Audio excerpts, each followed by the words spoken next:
शहंशाह बहुत न्यायप्रिय शासक थे। उन्होंने अपने महल के प्रवेश द्वार पर 1 घंटा लगवा दिया था। जिसको भी शिकायत हो वह उस घंटे को बजा सकता था ताकि शहंशाह आवाज को सुनकर न्याय कर सकें। उनके राज्य में गरीब अमीर, छोटे बड़े सबसे साथ न्याय किया जाता था। शहंशाह की दृष्टि में कानून सबके लिए बराबर था। शहंशाह अपराधी को दंड और निर्दोष को क्षमा करके सबके साथ न्याय करते थे। कई लोग न्याय के लिए शहंशाह के दरबार में अपनी शिकायतें लेकर आते थे।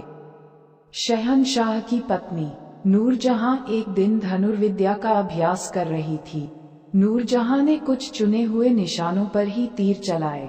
अभ्यास करते करते एक तीर नूरजहां ने हवा में चलाते हुए नदी की तरफ चला दिया, जो वहीं कहीं गिर पड़ा। इसके बाद नूरजहां अपने महल लौट आई। कुछ देर में महल के प्रवेश द्वार पर लगा हुआ घंटा जोर जोर से बजने लगा। पहरेदार ने देखा कि एक धोबन सिसकियां लेकर रो रही थी। उसके पास जमीन पर एक मृत शरीर रखा था और उसके हाथ में खून से सना हुआ तीर था। पहरेदार उस धोबन को शहंशाह के पास ले गया। धोबन शहंशाह को सलाम करके इंसाफ की दुहाई देने लगी। उसने शहंशाह को तीर दिखाते हुए कहा, हुजूर, इस तीर से किसी ने मेरे पति को मार डाला है, मुझे विधवा और मेरे बच्चों को अनाथ बना दिया है। अब मेरी और मेरे बच्चों की परवरिश कौन करेगा? शहंशाह ने उस तीर को उठाकर देखा तो उस पर शाही मुहर लगी थी। शहंशाह समझ गए कि निश्चय ही इस दुखद घटना को अंजाम किसी महल के ही व्यक्ति ने दिया है। उन्होंने पहरेदार को आदेश दिया, जिस दिन ये घटना हुई उस दिन धनुर्विद्या का अभ्यास कौन कर रहा था? राजा का आदेश पाकर पहरेदार महल में गया और सच्चाई जानकर कुछ ही देर में वापस आ गया और बोला, हुजूर, उस दिन बेगम साहिबा धनुर्विद्या का अभ्यास कर रही थी। शहंशाह ने तुरंत नूरजहां को दरबार में बुलाया।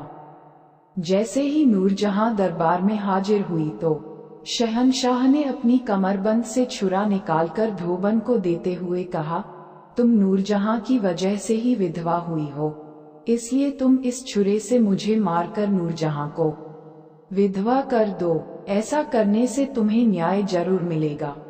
शहंशाह का न्याय सुनकर धोबन बहुत लज्जित हुई और बोली, हुजूर, आपकी हत्या करने से मेरा पति जीवित नहीं होगा, फिर मैं आपके जैसे न्यायप्रिय शहंशाह की हत्या करने का पाप कैसे कर सकती हूँ? धोबन की बात सुनकर शहंशाह बहुत खुश हुए और राजकीय कोष से उसे आर्थिक सहायता प्रदान की। धोबन आर्थिक सहायता लेकर शहंशाह को धन्यवाद देती अपने घर चली गई। धोबन के जाने के बाद नूरजहां ने शहंशाह से कहा, आपने तो सचमुच बहुत खतरा मोल ले लिया था। यदि वह महिला आपके आदेश का पालन कर देती तो बहुत बड़ा अनर्थ हो जाता। शहंशाह ने कहा, यदि मैं मर जाता तो उस महिला को इंसाफ मिल जाता।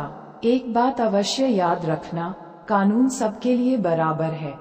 शिक्षा, इस कहानी से हमें ये शिक्षा मिलती है कि कानून की नजर में कोई छोटा बड़ा नहीं है, बल्कि सब बराबर हैं।